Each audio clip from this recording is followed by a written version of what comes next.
You have so many children by now. You have no fucking clue. And if you're unaware that you're creating children, mind children, thought forms, they are little bits of consciousness, such as you have cellular memory.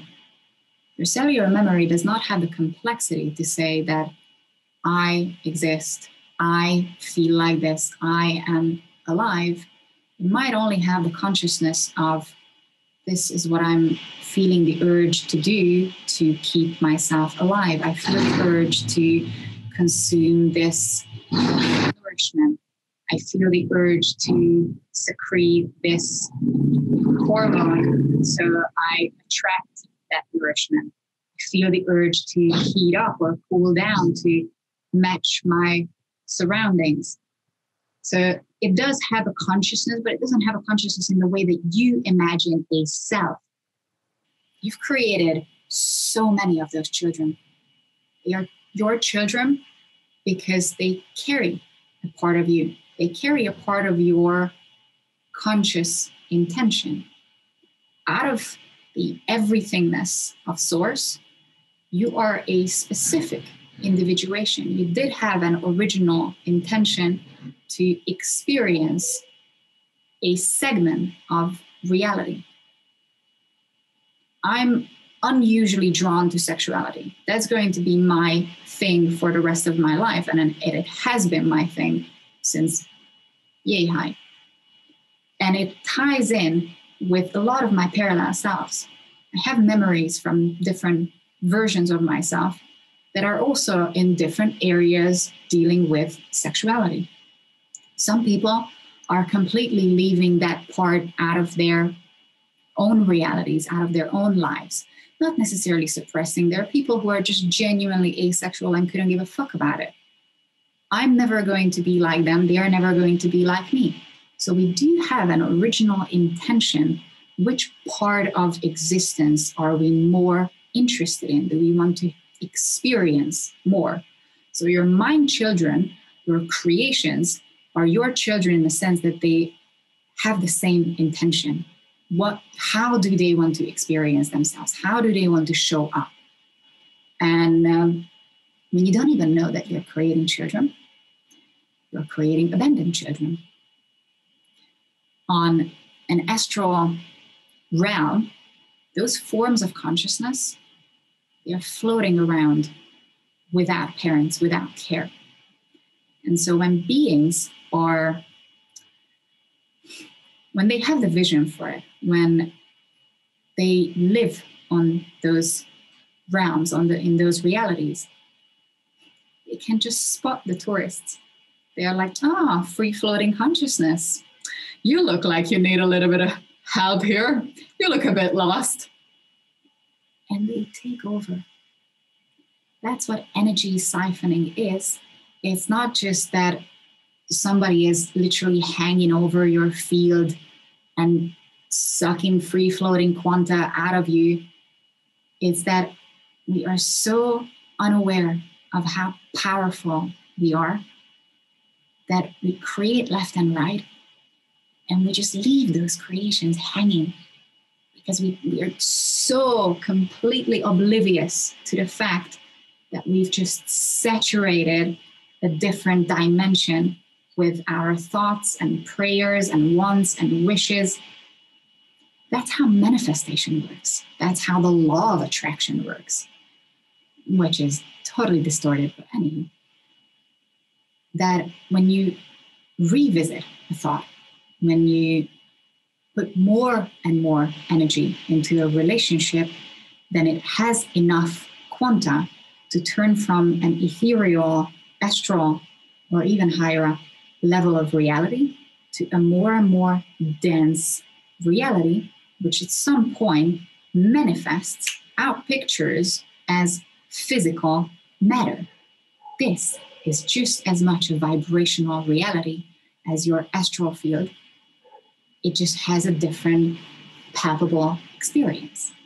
When you're dreaming, that's when you're visiting astral realms as well.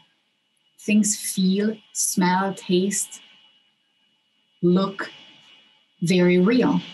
because there is a part of your consciousness that perceives on the same level as your dream reality.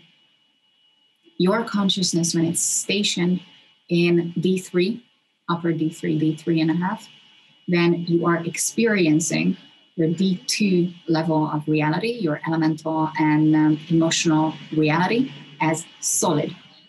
When your consciousness is stationed in a different band of reality, a different layer of reality, such as dream states, then you experience the same matter density as physical reality. You can touch things, you can experience and sense things that are just dream material, and they look and feel solid to your perception. Same thing to beings who look at your thought children and be like, free food. They do take over that free food. So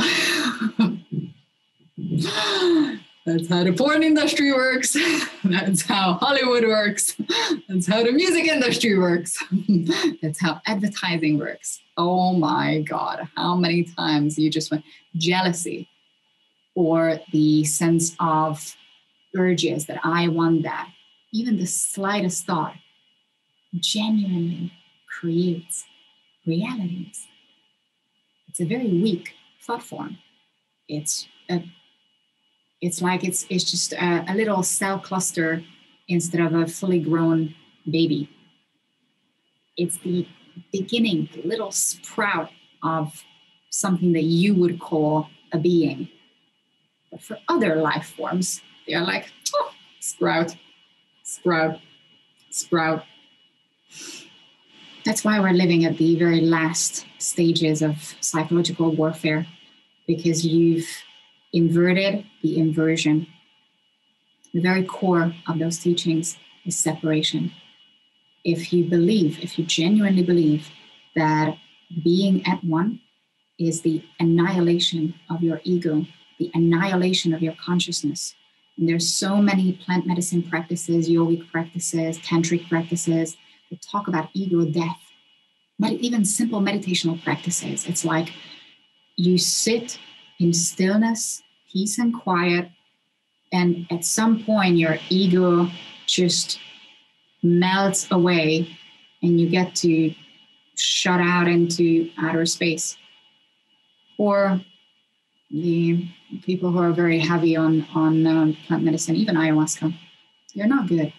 They are external technologies that, instead of giving you the feeling of you are anything and everything, even with plant medicine, if you really listen to what the message of plant medicine is that for a second, you get to be that. And as soon as you're not high, you're not worthy. You're nobody. So you get to take the next one and the next one and the next one. It just builds dependence. It doesn't actually teach you who you really are. It doesn't remind you how to create. It just dangles the carrot in front of you that might be possible, I guess, but not for you. And so the left-hand path teachings are about the deification of the self through usually some form of sexual magic, where you are striving for immortal states. Instead of